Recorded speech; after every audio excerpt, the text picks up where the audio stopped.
There are three pillars of computer science. There are three tools that you can use as a computer scientist in different combinations to build the most simple program to build the most complicated program. And what are they? Variables, branches, third pillar are loops. Right? Variables are used to store data, branches are used to make a decision, and loops are used to repeat a block of code. Right? And so what we're going to do, there's two kinds of loops. There are for loops and there are while loops. And we're going to start talking about for loops. All right? And then once we talk about while loops, we can then talk about when you would use a for loop and when you would use a while loop. So how do you create a for loop? It goes like this. For parentheses I, int I is equal to 0, I is less than some number like 5, I plus plus. And then we have something in the body. Let's do a system.out.println. Hello world.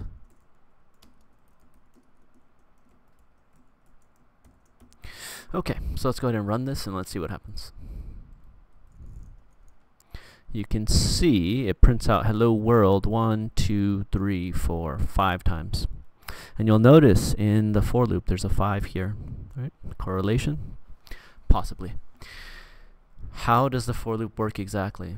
All right, what does it do step by step? It starts out by doing this. It creates the I variable, sets it equal to 0. Second step, it checks this expression. If it's true, then it will go into the brackets and execute the block of code. When it gets to the bottom of the body of the for loop, it's going to come back up. It's going to do this here. And I plus plus is shortcut for I is equal to I plus 1. Okay. What is this doing? Well, what was I to begin with? I started out at 0, right? So let's run through from the beginning. For loop starts by creating I, setting it equal to 0, checks the Boolean expression. Is it true? Yes. 0 is less than 5. True. Comes into the brackets, it prints out hello world. We get to the bottom on line 7, and it's going to come up and it's going to do I plus plus. What is I plus plus? It's this shortcut for this expression. Right? So the equal sign, we're going to execute the right side first. So it's going to be I plus 1, which is 0 plus 1. This is going to be 1, I'm sorry. And now I is going to equal to 1. Right? If you think about it, I plus plus, it adds 1 to the value of I, or the previous value of I. Okay, so I is equal to 1 now. Now what does it do after doing I plus plus? It comes here and it checks this Boolean expression. Is 1 less than 5? Yes, this is true. So it executes the body. Gets to the bottom of line 7, comes up, does I plus plus, so I changes to 2. Then we check the Boolean expression, it's true, execute, and get to the bottom, I plus plus, I becomes 3, checks the Boolean expression, true, so it prints out hello world, and then things start to get interesting when I plus plus is to 4, right? It's true statement, executes hello world, we get to the bottom, it comes up, it does I plus plus to 5, checks the Boolean expression, it is now no longer true. 5 is less than 5 is not true.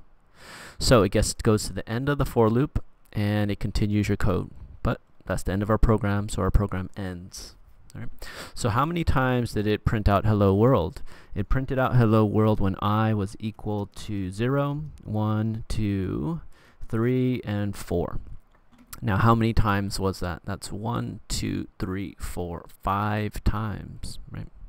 So if you set up your for loop this way, this is the standard setup of the for loop. You set I equal to 0 in the very beginning, and then you put I is less than some number here, like 15, right? That's going to iterate this for loop 15 times. That means it's going to execute the body 15 times. Right? If I put a 5 here, it's going to execute 5 times, and if you put a 2 here, it's going to execute 2 times. And so that's a brief introduction on the for loop.